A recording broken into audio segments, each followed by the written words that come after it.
xoogagan hubaysan ayaa xalay weerar kala duwan ku qaaday xarumaha dawladda ku meel gaarka sida saldhigga booliiska iyo guriga gudoomiyaha gobolka Hiiraan uu ka degan yahay magaalada Beledweyne kaas oo inta ay gudaha u galeen dabadeedna dab qabadsiiyeen iyadoo wixii agab gudaha guriga yeelena laga bilaqaystay waxaana weli gubanaya qaybo ka mid ah guriga gudoomiyaha uu deganaa ku yeelay bartamaha magaalada Beledweyne gudoomiyaha gobolka Hiiraan ayaa inta ay kooxan hubaysan soo galin magaalada saacado kooban ka hor ka baxay gurigiisa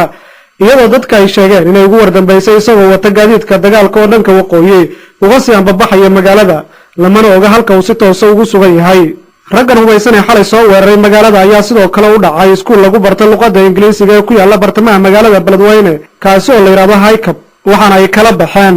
saddex qof oo ajaanib oo mid ka mid ah ahayd gabar u dhalatay dalka Britain halka labada kalena ay ahaayeen laba nin oo Kenyaana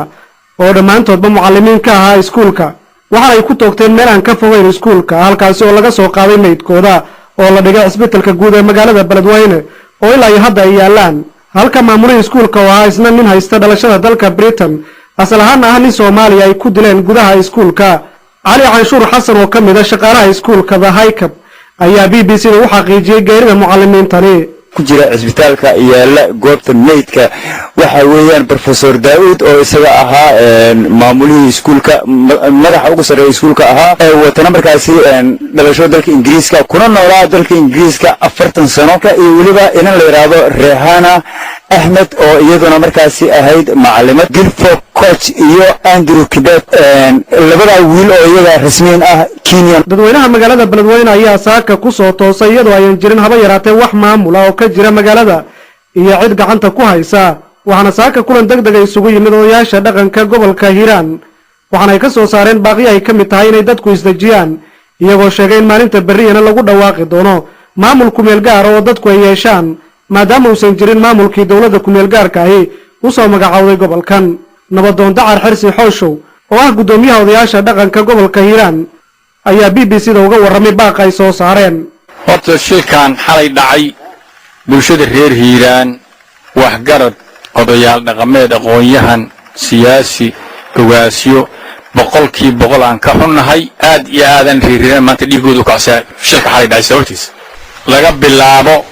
maamul shaqeeya oo sajiro maamulkii gobolka Hiiraan burbursan yahay oo dhacsan yahay maanta laga bilaabo maamulkii dawladda soo magacaawday inta badan way iscasileen sidoo arkaan ka odayaalahan asilaadu berga ka hor ay u fiicneed berga ka hor ay u mudneeday berga ka hor haday tahay sharaf ilaa lahayn laakiin maanta dhiiqay ku dhex jiray asilaadooda maanta waxba faa'iideyn ma hayso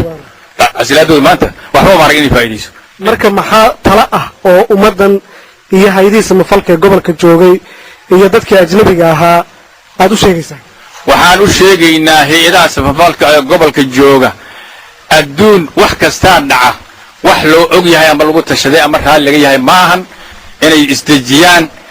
shaqaday bulshada reer Hiiraan oo wadaan ay u wadaan reer Hiiraan go'aan ay ka soo saarayaan biri laga bilaabo go'aan ay ku qanacaan ka soo saarayaan taasna waxaan leenahay hay'adaha malfaan leenahay inta waxa loo wehliya dad ayaa saakadan aan arkayna cashuur isku dilayo kaka yaad u qaadan iyo cashuurkan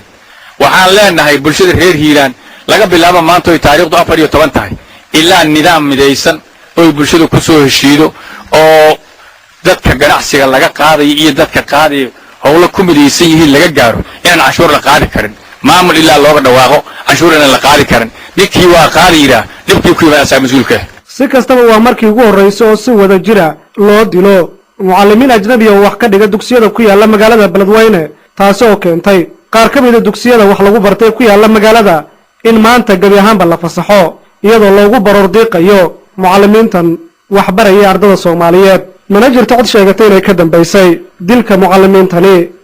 ayaan la Xuseen Cabdi BBC Beledweyne